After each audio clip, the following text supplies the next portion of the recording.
Con fama que rebasa las fronteras y que hace de este festejo uno de los más populares y celebrados de España, Valencia, al borde del mar Latino y de la luminosa primavera, planta y quema sus típicas fallas.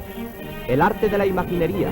la sana alegría del pueblo, la tradición pirotécnica y el olor y el juego de la pólvora se combinan en esta fiesta que cada año tiene más acusados perfiles de tradición y de fuerte e impresionante belleza.